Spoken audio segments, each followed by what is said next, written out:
네, 이경관 선사입니다. 자, 이번 시간에는 우리가 신용장의 개념, 그리고 신용장 관계 당사자, 신용장이 발행되어지는 방법, 이런 거에 대한 가장 기본적인 내용에 대해서 확인을 해 보도록 하겠습니다. 자, 신용장은 우리가 앞에서 무역의 종류를 할 때 한번 간단하게 이야기를 한 것 같습니다. 여러분들 생각나시겠지만 연계무역 할 때 우리가 구상무역이라는 거 설명할 때 신용장이 꼭 들어가야 되죠. 그래서 에스크로우 신용장, 백투백 신용장, 토마스 신용장, 요거 설명하기 위해서 LC의 기본적인 개념에 대해서는 한번 이야기를 했습니다. 근데 지금 기억이 안 나신다. 참 심각한 부분입니다. 공부를 안 하고 있다는 거죠. 이제 잔소리라고 생각하시고 들으시면 됩니다. 잔소리예요, 잔소리. 잔소리 듣기 싫으신 분은 다음 강좌 넘어가시면 돼요. 1시간 내내 잔소리 할 거예요. 자, 여러분들 복습이 왜 중요하냐면 복습을 하지 않고 그냥 일방적으로 동영상 강좌 진도만 빼시는 분이 있어요. 아무 효과 없습니다. 아무 효과 없어요. 실강도 마찬가지예요. 실강을 할 때도 어차피 여러분들 것으로 내용을 만들기 위해서는 끊임없이 반복 학습을 하셔야 돼요. 그렇게 하지 않으면 여러분들의 지식으로 자리 잡을 수가 없습니다. 근데 급해서 그냥 계속 강좌만 들으시는 분이 있어요. 아무 효과 없어요. 앞의 내용을 다시 곱씹으면서 그 앞의 내용이 바탕이 되어야지 뒤에 있는 어떤 특정한 내용을 이해할 수 있어요. 근데 강좌만 계속 들으시다 보면 복습을 안 하게 되면 어떻게 되느냐? 특정한 강의 내용을 할 때 어떤 개념이 그냥 넘어가요. 그럼 그걸 질문을 하시는 거예요. 왜 그 강의를 안 해주느냐? 안 해준 게 아니고 해줬습니다. 분명히 앞에서 했어요. 근데 본인이 계속 강의만 연속해서 듣다 보니까 그 부분이 본인도 모르게 스킵이 된 거예요. 또는 기억에서 사라진 거예요. 그러니까 계속 그 자리예요, 그 자리. 고시 공부를 하면서 왜 본인이 계속 1차에 떨어지냐, 또는 어떤 라이센스 시험을 치는데 자격증 시험만 치면 왜 떨어지냐, 왜 떨어질 것 같아요? 책상에 앉아있는 시간이 많다 해서 중요한 건 아닙니다. 그 반복학습이 중요해요, 반복학습. 그래서 분명히 앞에서 다 기본적인 걸 얘기를 했어요. 저뿐만 아니고 모든 강의하는 그 강사분들이나 교수님들이 다 마찬가지입니다. 그 뒤에 특정한 내용이 나오는 걸 알기 때문에 앞에서 다 얘기를 해요. 그렇게 해서 이게 바탕이 되어서 그쪽에 가서 좀 핵심적이고 깊이 있는 내용이 들어가야 되는데 정작 그 기본적인 것을 공부를 안 하고 오니까 지금 또 마찬가지예요. 신용장이 뭔데? 여기 뭔데 하면 안 돼? 했어요. 했다고요. 그래서 다시 앞으로 돌아가세요. 물론 제가 간단하게 여러분을 확인을 하겠지만 일단 여러분 스스로 걸 만드셔야 되고 이쯤 강의쯤 되면은 아마 복습을 거의 게을리 할 겁니다. 게을리. 근데 복습을 해오면서 차례차례 진도를 따라가는 게 맞아요. 예. 그렇게 해서 시간 조절을 잘 하셔야 됩니다. 자, 신용장. LC, Letter of Credit라고 해야죠. LC, Letter of Credit. 자, 신용에 관한 편지라는 거죠. 글자 그대로 하면 신용에 관한 편지. 근데 이 신용이 누구의 신용인가가 중요하죠. 무역업체도 있지만 이 신용은 은행의 신용이에요. 즉 셀러하고 바이어, 당사자 사이에 결제와 관련되어진 부분에서 은행이 개입이 되어지는 대금 결제 방식입니다. 그래서 일시적으로 은행이 물품에 대한 전매권을 가지게 돼요. 판매할 수 있는 권한을 가지게 됩니다. 그래서 은행이 개입이 되기 때문에 일단은 은행의 신용하고 관련되어서 만들어진 이제 전통적인 우리 대금 결제 방식 중에 한 개예요. 그래서 이 신용은 은행의 신용이에요. 은행의 신용에 관한 편지. 그러면 도대체 어느 지역의 은행하고 관련되느냐? 수출자하고 수입자가 있으면 수입업자의 주거래은행이에요. 수입업자의 주거래은행. 이 수입업자의 주거래은행이 자신의 신용을 국외, 해외에, 국제거래에 제공하는 겁니다. 그렇게 해서 수출자에게 편지를 쓴 거예요. 그럼 신용장은 엄격하게 얘기하면 이제 수입자는 빼고 얘기하면 수입자의 거래은행 당사자 1명, 수출자 당사자 1명, 두 사람 사이의 계약이라고 얘기할 수 있어요. 그래서 은행과 수출자의 계약이라고 얘기하면 됩니다. 은행과 수출자의 계약. 그래서 계약은 상호 반대급부가 필요해요. 그 은행은 돈을 주겠다는 약속을 해요. 그럼 은행도 뭘 받아야 되죠? 즉 무역 거래와 관련되어 있어서 물품에 관한 여러 가지 서류들, 이 서류에는 물품의 권리를 나타내는 서류도 포함합니다. 그래서 현실적인 물품보다는 물품의 거래와 관련되어지는 서류를 수출자는 제공하고, 은행이 이 서류를 받았으니까 당연히 대금을 결제해야 돼요. 수입자하고 은행은 담보계약 당사자예요. 이 둘은 별도의 담보계약을 체결합니다. 그리고 셀러하고 바이어는 매매 계약을 체결하고, 그래서 신용장 계약 당사자는 은행하고 수출자, 국제상거래 일정에서 신용장이 들어가면 수입자하고 은행은 담보계약이 체결되고, 셀러하고 바이어는 원천적으로 매매 계약이 체결되고, 이런 계약과 계약 관계가 꼬리에 꼬리를 물고 얽혀져 있어요. 그래서 은행이 수출자와 수입자 사이에서 거래의 중재자로서 상당히 중요한 역할을 하는 게 바로 신용장이라는 대금 결제 방식이에요. 자, 근데 우리가 무역하고 관련되어서 우리가 수출자, 수입자라는 당사자라는 용어가 있는데, 신용장의 경우에는 은행이 개입되어 있기 때문에 직접적으로 셀러 두 사람 사이의 거래하고는 좀 다르죠. 그래서 우리가, 그리고 무역거래를 이행할 때는 본인이 직접적으로 자기가 필요해서 물품을 수입하는 사람이 있는 반면에, 무역을 모르는 업자가 부탁을 해서 본인이 대외적으로 전면에 나서서 거래를 하지만 실제 물품을 필요로 하는 사람은 딴 사람일 수 있어요.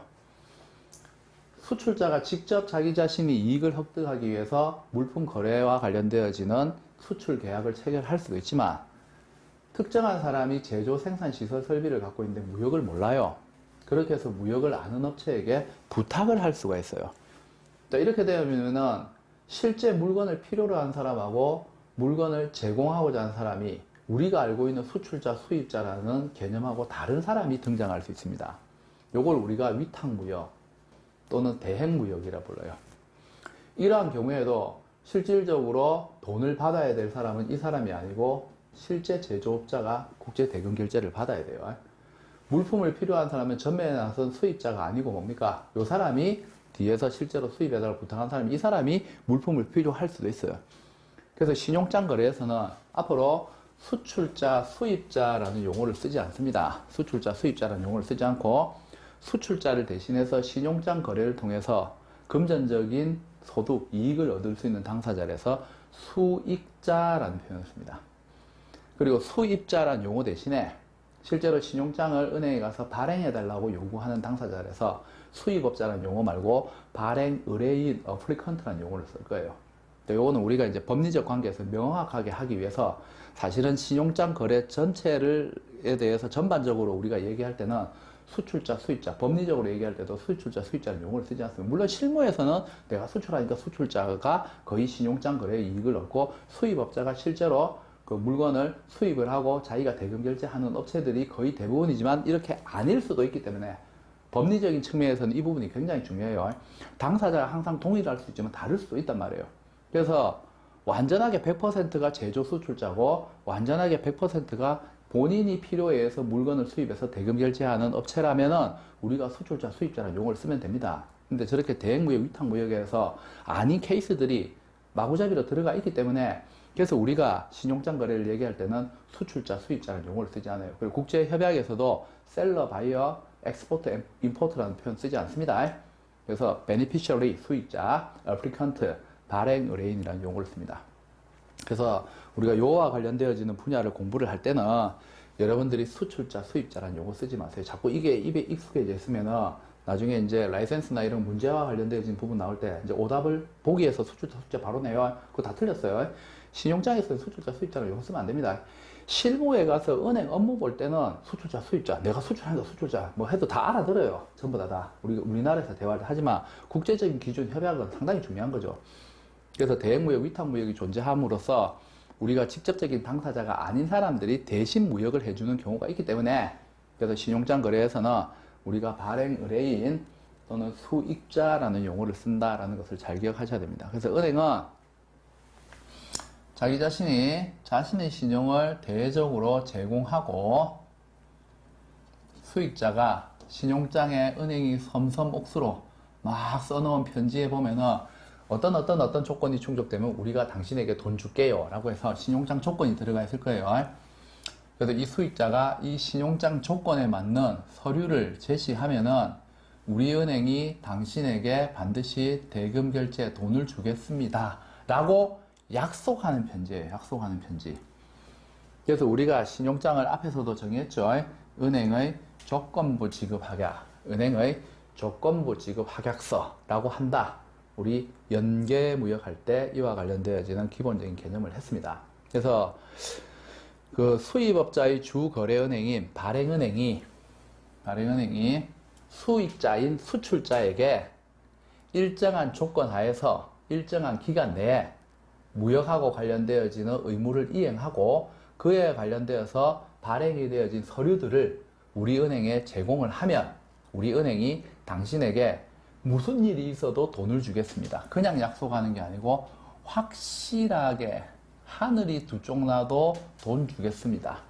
확약하는 서류, 편지, 이걸 우리가 신용장, 그래서 줄여서 우리가 Letter of Credit LC 또는 LC 슬래시는 해도 되고 안 해도 돼요.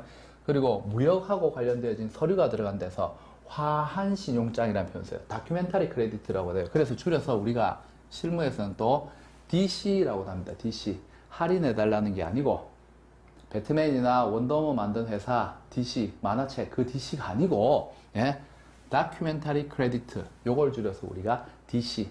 실무에서는 사실은 LC라는 표현보다는 우리가 서한 교환할 때 DC라는 표현도 많이 써요. DC.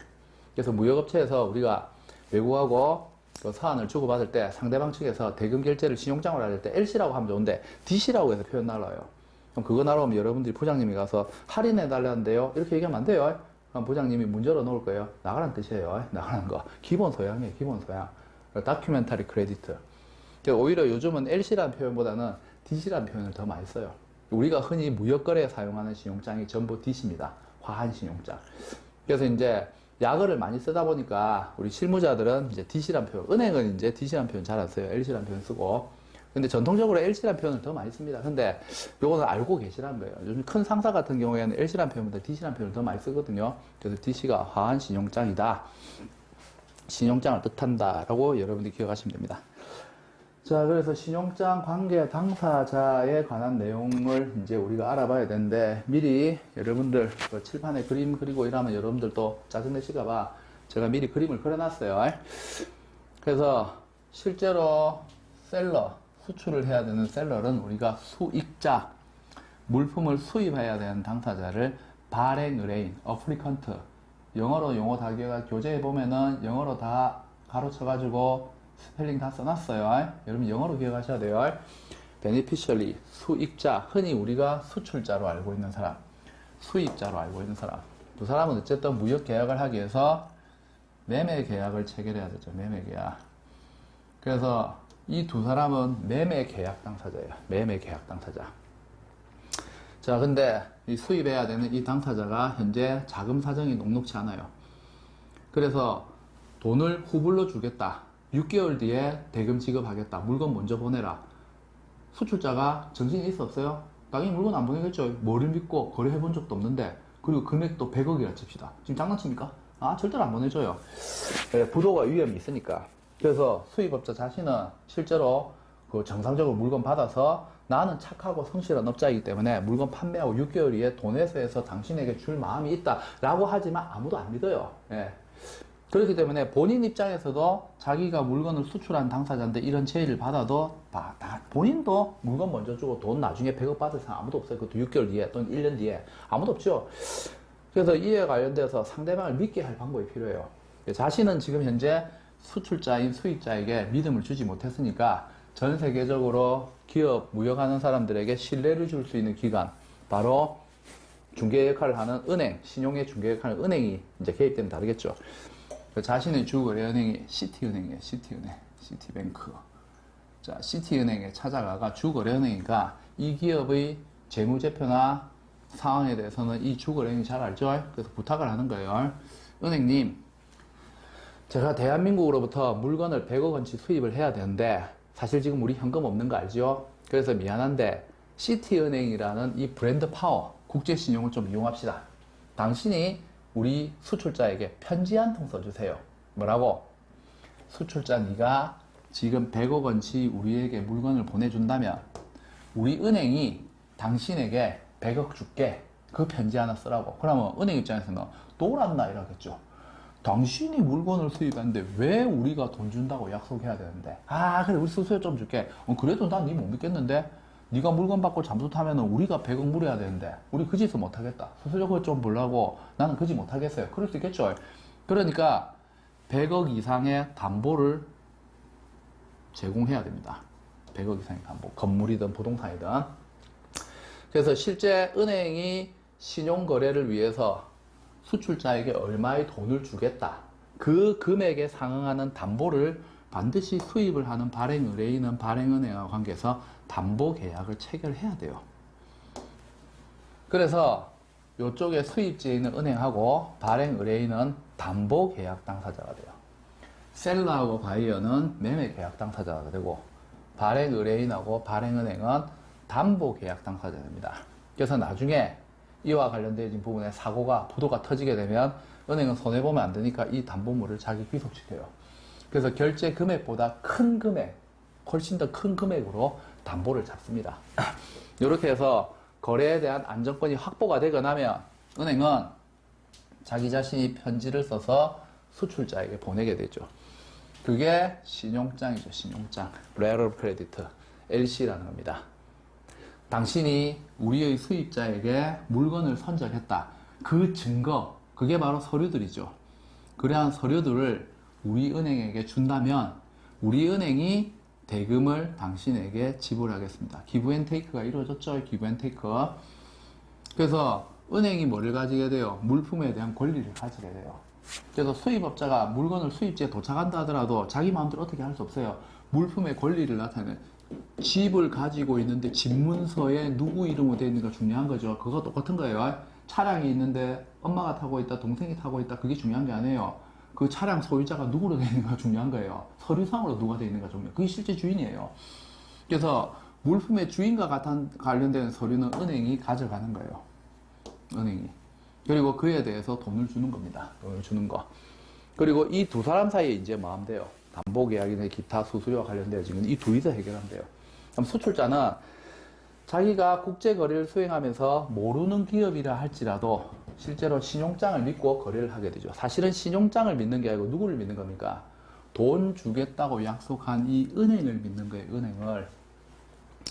제가 전에 시티은행 써놓으니까 어떤 분이 있는 줄 아세요? 한번 질문합니다. 그러니까 이상한 질문 좀 하지 말라고 해요. 전혀 우리의 학습 내용하고는 연관이 없는 막 이상한 걸로 질문하는데 뭐냐면 시티은행 이래 쓰면은 아닌데요. I가 아니고 Y인데 실제 가서 브랜드 확인해 보세요. 시티은행. 이게 시티 아니에요. 근데 지금 강의 들으시면서 이거라 생각하시는 분이 있었죠. 제발 좀 정확하게. 이 시티 맞아, 이 시티. 그러니까 이런 걸 질문하시는 분이 하지 마세요. 그거는 본인이 더 여러분들 쓰면 쪽팔리는 거예요. 쪽팔리는 거. 예? 이러는 거는 혹시 제가 이제 수업하다 이런 거 하고 브랜드 네임이나 이런 거 잘못 쓴다 할지라도 의도한 경우도 있고 안 한 경우도 있어요. 근데 이런 거는 우리 학습하고 상관없으니까 이런 피곤한 질문은 서로 안 하는 게. 알았죠? 안 하는 거예요. 시티 맞아요, 시티. 자, 시티은행 모르는 사람 없죠, 여러분들? 전 세계적으로 가장 많은 점포수를 가지고 있습니다. 거대한 글로벌 은행이죠, 글로벌 은행. 그 시티은행이 여러분에게 그 편지가 어떤 식으로 전달되는지는 중요하지 않아요. 그 편지가 사기성으로 해서 누가 위조를 해서 보낸다. 그런 일 절대로 없어요. 그 이유는 좀 이따 얘기해 주고. 어쨌든 여러분이 이 편지를 받게 되면 이제부터 여러분은 수입업자를 믿는 게 아니에요. 오로지 이 은행을 믿고 뭐를 하는 겁니까? 거래를 하는 거예요, 거래를. 그러면 우리가 이제 뒤쪽에 보면 신용장 발행 방식이 나와요. 그래서 과거에는 우편으로 발행해서 보냈습니다. 그리고 그 뒤에 전신이 도입되면서 케이블, 전신으로 LC를 발행했어요. 근데 오늘날은 이 스위프트라는 게 생겼어요. 스위프트. 국제거래금융전산망이라는 게 생겼습니다. 이 전산망은 뭐냐?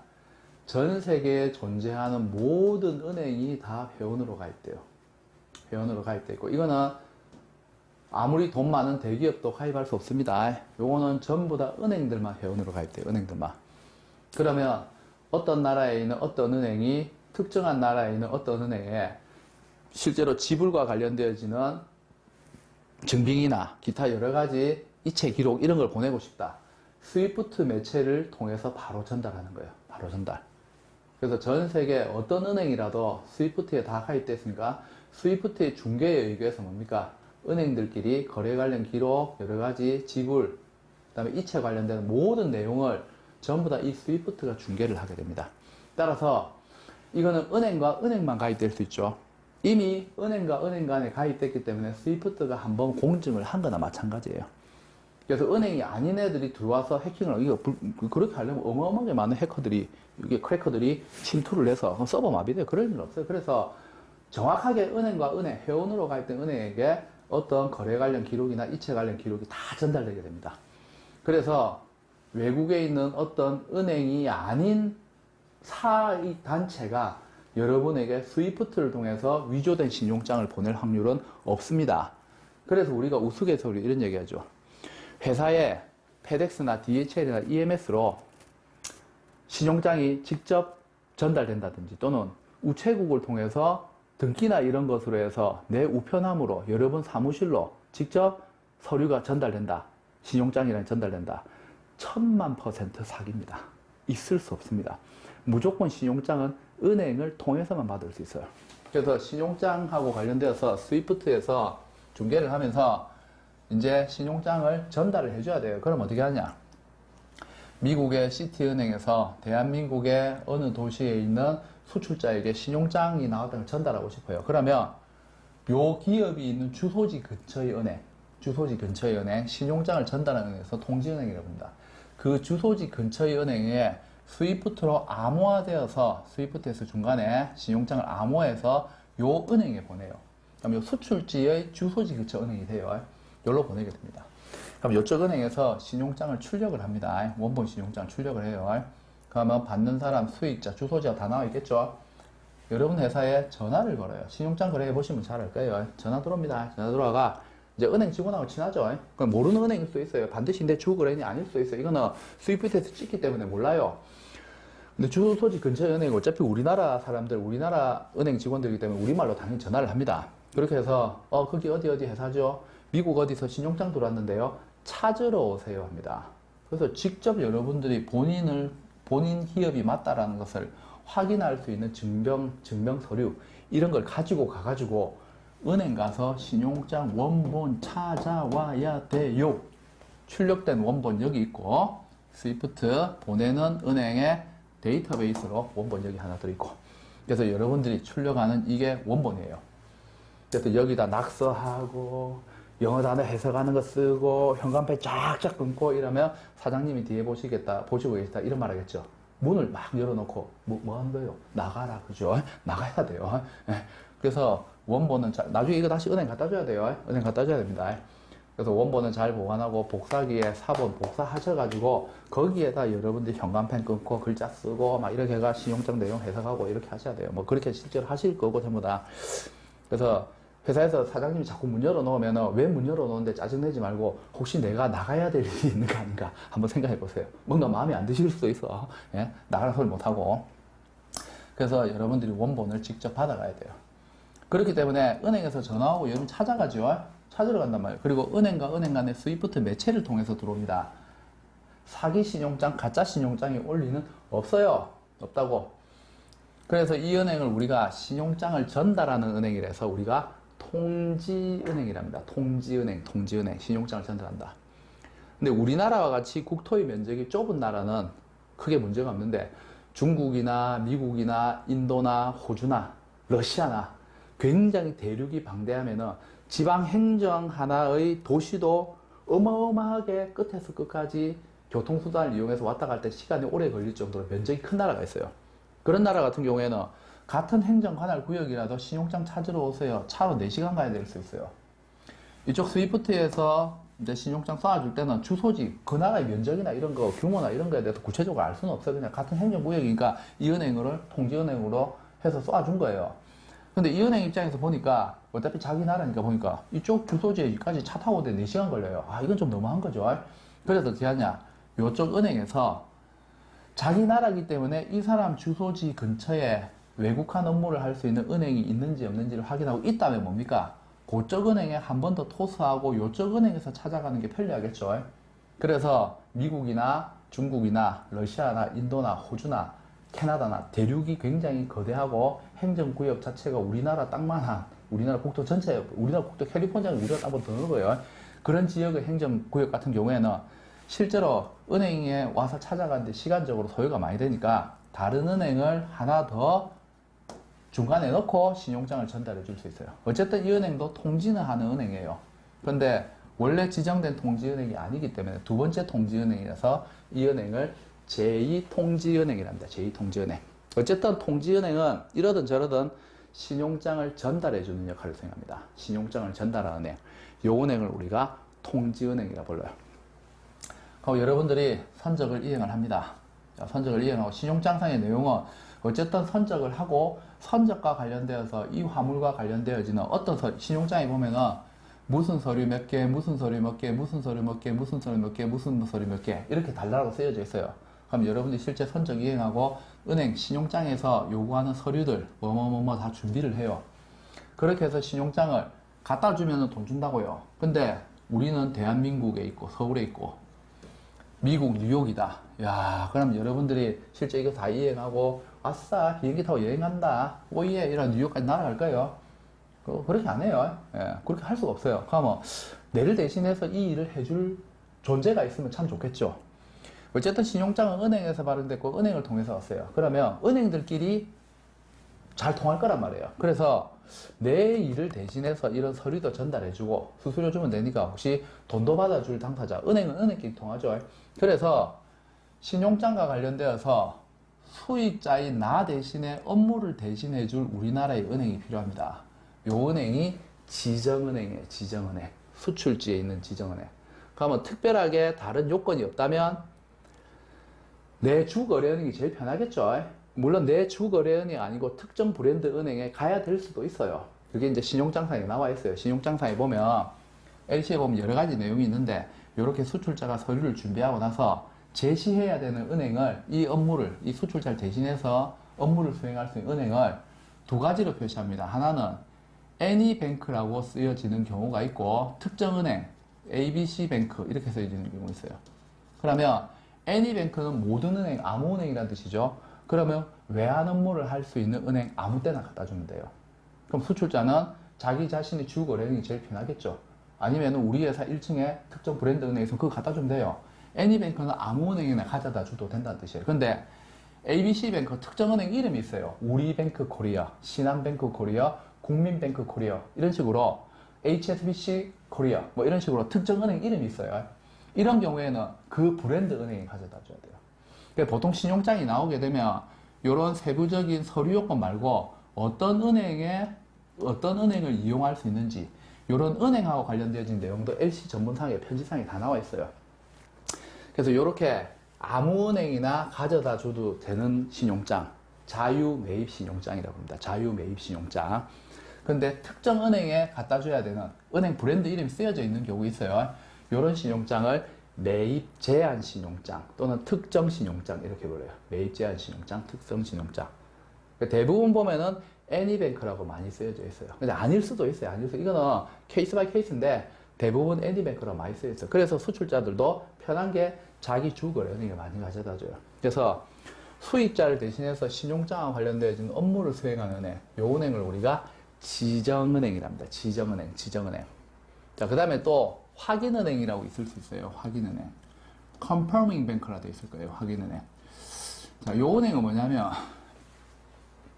예를 들어서 신용장을 발행하는 은행이 은행 이름이 MKC 뱅크라고 되어 있습니다. 미국 은행인데.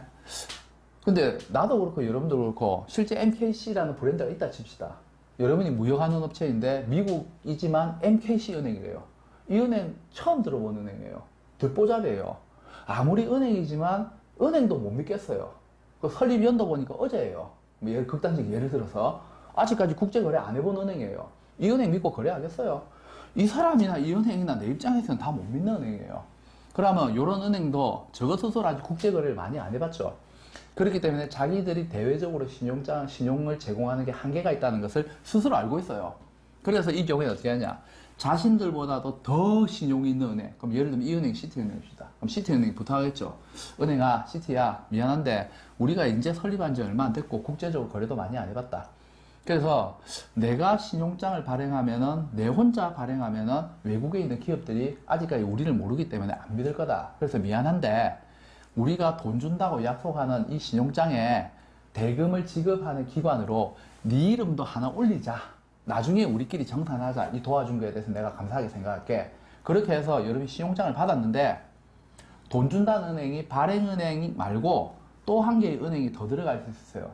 그게 발행은행이 국제적 신용이 부족할 때 발행은행의 부탁을 받고 국제적으로 신용 있는 은행이 발행은행 이외에 자기들도 대금을 지급하겠다고 약속하는 그 은행이 하나 더 들어가 있어요. 추가적으로 에디션, 더 나도 돈 주겠다. 그러니까 이 신용장 믿을 수 있다. 라고 들어가는 거. 하지만 독립적이에요. 무슨 말이냐면 여러분들이 이런 신용장을 받았는데 요 은행에게 제시했는데 요 은행이 돈 안 주면 이 은행이 돈 준다. 그 뜻이 아니에요. 여러분은 이 은행에 돈 달라고 해도 되고 이 은행에 돈 달라고 해도 돼요. 발행은행이 돈 준다는 약속하고 확인은행이 돈 준다는 약속은 별도의 효력이 있어요. 한쪽이 돈 안 줄 때 우리가 돈 줄게. 그런 보증의 개념, 신용장 보증이 아니기 때문에 그런 보증의 개념이 아니라고요. 그러면 수출자인 여러분 입장에서는 어쨌든 브랜드 네임이 뛰어난 은행이든 아니든 발행은행 외에 돈 주겠다고 약속하는 은행이 한 개 더 있으면은 두 개의 은행 중에 아무 때나 내가 돈 달라 해야 된다고요. 그럼 더 믿을 수 있는 신용장이 되잖아요. 근데 주로 이제 발행은행이 국제적 신용이 부족할 때 자신들 외에 대금 지급에서 약속한 은행이 한 개 더 들어올 수 있어요. 이 은행을 우리가 확인은행이라 불러요. 좋은 거예요. 좋은 거. 수출하는 기업 입장에서 좋은 거예요. 이건 주로 발행은행의 브랜드가 아직 국제신용이 대외적으로 널리 알려지지 못했을 때 많이 사용을 합니다. 그래서 이제 믿을 수 있는 큰 신용이 있는 브랜드 은행이 하나 더 들어와서 별도로 독립적으로 돈 주겠다고 약속하는 내용이 들어가 있어요. 그래서 돈 지급하고 관련되어지는 은행이 두 개 들어올 수 있어요. 그래서 이 경우에는 굳이 발행은행에 돈 달라고 안 해도 돼요. 확인은행에 돈 달라고 먼저 해도 돼요. 그러니까 문제 없으면 확인은행이 돈 줍니다. 돈 줘요. 둘이 알아서 하면 돼요. 둘이 알아서. 그거는 은행과 은행 간의 상환협정이에요. 상환은 돈 주고 받는 거, 서류 주고 받는 거, 이런 것을 줘야 될 거 줬고 받아야 될 거 받는 거, 이런 관계를 우리가 상환이라고 불러요. 상환. 그거는 은행들끼리 상환협정 규정에 의해서 은행끼리 해결해야 될 문제예요. 그래서 수출자 입장에서 그런 거 신경 쓸 필요 없어요. 그냥 LC상에 은행이 두 개 나와 있으면은 땡큐 감사합니다 하면 돼요. 이 신용장 믿을 수 있네. 네, 그렇게 보시면 더 믿을 수 있는 신용장이에요. 더 믿을 수 있는 신용장. 요런 은행 확인은행을 불러요. 자, 근데 여기에 보니까 매입은행이라 써놨죠. 우리가 흔히 내고라는 말을 씁니다. 내고. 매입이라는 표현이죠. 이 내고라는 걸 해주는 은행을 매입은행인데 원래 신용장은 가장 대표적인 후지급이죠. 후지급. 여러분이 선적을 하고 서류가 가고 오케이 문제 없다 하면은 돈 줄게. 그래서 돈을 받아서 어떻게 하는 겁니까? 주는 거예요. 그러니까 결국은 여러분은 먼저 선적하고 물건 보내고 나서 서류 전달해서 확인하고 이상 없다 해가 돈 받았는 거니까 후불이죠. 후불. 물론 앞에서 우리가 그 신용장은 선불도 있고 동시지급도 있다 했지만 신용장은 가장 대표적인 후불 결제 수단, 후지급 수단 중에 한 개예요. 후지급 수단 중에 한 개. 자, 근데 LC가 나올 때 이제 돈을 언제 준다라는 내용이 나오죠. 돈을 준 날짜가 어떻게 되어 있느냐? at 180일 after site 이렇게 되어 있어요. 돈 주는 날짜 이렇게 되어 있어요. after site 발행은행의 은행 직원이 눈으로 사이트 C 눈으로 보고 after 그 이후로 보고 서류가 제대로 들어왔으면 180일 있다가 돈 주겠다. 그래서 이게 180일이 쓰여질 수 있고 90일이 쓰여질 수 있고 210일이 쓰여질 수 있고 그냥 이런 거 없이 그냥 at site라 돼 있죠. 요게 동시지급이죠. 일람주급. 눈으로 확인하고 아무 문제 없으면 돈 바로 주겠다. 그럼 이건 뭐냐면 원래 at 빵 day after site예요. at zero day after site인데 제로 데이가 의미가 없으니까 제로 데이 애프터를 지웠기 때문에 at site로 보이는 거예요. 이것도 원래 이름을 하면은 원래 이거예요. at 빵 day, 제로 데이 after site인데 이 빵 데이 의미 없으니까 이걸 지웠다고. 이걸 싹 지우니까 뭐만 남아요? at site만 남잖아요. 그래서 우리가 이것을 일람 지급, 일람 출급이라고 불러요. 자, 그럼 180이라 칩시다. 자, 그러면 여러분들 이런 거예요. 서류가 오고 신용장 받았어요. 선적했어요. 그리고 내 아는 은행에다 서류 집어넣었어요. 서류 집어넣고 이쪽으로 서류 갔어요. 이쪽 은행에서 확인해 보니까 오케이 문제 없다. 그래서 일치하는 제시에 대한 통보 왔어요. 그럼 은행에서 뭐라 하느냐? 예, 사장님 축하드립니다. 180일 있다가 돈 받겠네요. 이렇게 된 거예요. 자, 이제 여러분들 180일 돈 받을 수 있어요. 그럼 이제 여러분들 이렇게 할 거예요. 이제 180일 있다 돈 받으니까 직원들 다 불러 모아야 되죠. 자, 직원 여러분 사장이에요. 직원 여러분. 자, 우리가 이번에 선정한 거에 대해서 저쪽 발행은행에서 아무 이상 없답니다.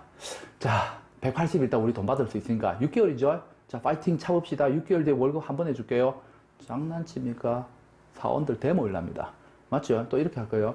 여러분들은 회사 대표인데 직원들 식사나 이런 것을 여러분 건물 1층에 있는 그 정식집에 여러분들이 뭘 해놨습니까? 이제 후불로 이렇게 해서 한 달에 한 번씩 결제하기로 했어요. 근데 지금 현금이 없으니까 이제 신용장 들고 가야 되죠.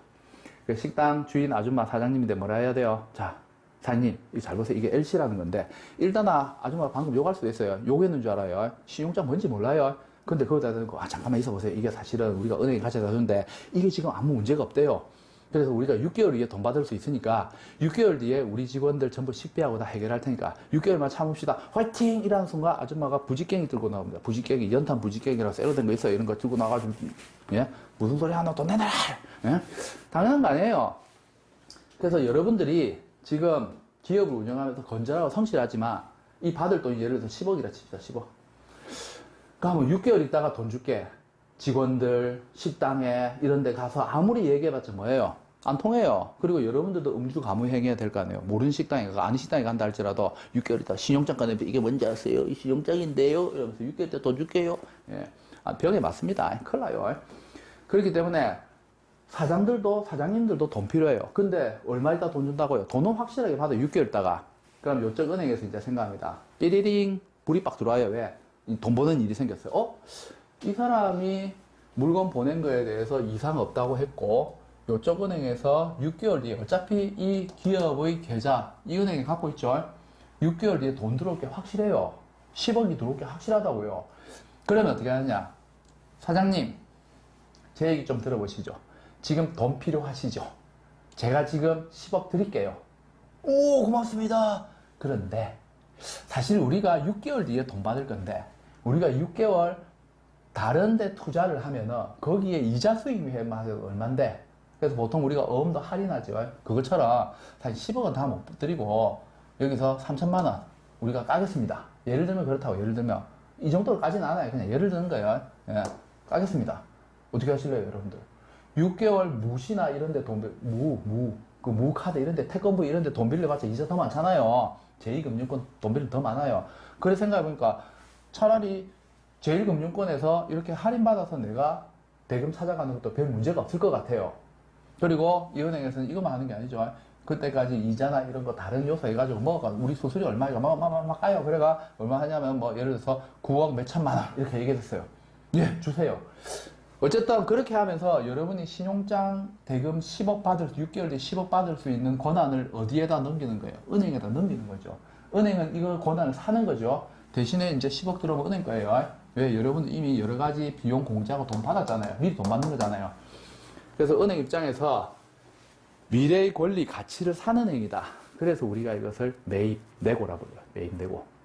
그래서 보통 이 지정은행은 매입 행위를 같이 하기 때문에 우리가 이 지정은행을 매입은행이라 불러요. 근데 여러 회사 돈이 엄청 많아요. 돈 깔려 있어요. 심지어 벽지도 돈으로 붙였어요. 5만짜리 다 붙이고 막 일어났어요. 돈이 막 썩어 남아 돌아가. 그럴 것 같으면 6개월 다 돈 받아도 돼요. 대부분의 기업은 지금 자금하고 관련되어지는 사항이 녹록치 않아요. 그래서 은행이 매입이라는 걸 해줄 때 대부분 다 매입을 하게 됩니다. 그렇게 해서 결제 대금을 땡겨서 받죠. 이 행위를 우리가 흔히 실무에서 내고라고 합니다. 내고.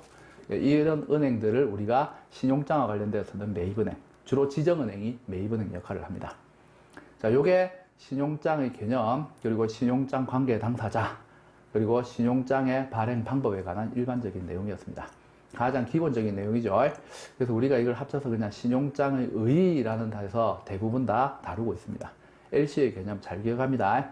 신용장은 보증이라는 용어를 쓰시면 안 돼요. 신용장은 은행이 대신 보증서 주는 거, 수입자를 위해서 국제적으로 대신 보증서 주는 거, 이런 용어 쓰면 안 돼요. 신용장은 보증이 아니에요. 신용장은 정확하게 우리가 데피니션이 있습니다. 은행의 조건부 지급하게, 은행의 조건부 지급 확약서예요. 확약이에요. 확약. confirmation, 확약. 신용장은 은행의 조건부 지급. 좀 더 구체적으로 하면은 그 수입지의 그 발행 의뢰인의 주 거래은행이 수익자에게 뭐를 해주는 겁니까? 자신의 신용을 대외적으로 제공하고 일치하는 제시, 서류가 제대로 들어왔을 때 대금을 지급하겠다고 확실하게 약속하는 서류. 너무 길죠? 그래서 우리가 은행의 간단하게 은행의 조건부 지급 확약, 은행의 조건부 지급 확약서라는 용어를 씁니다.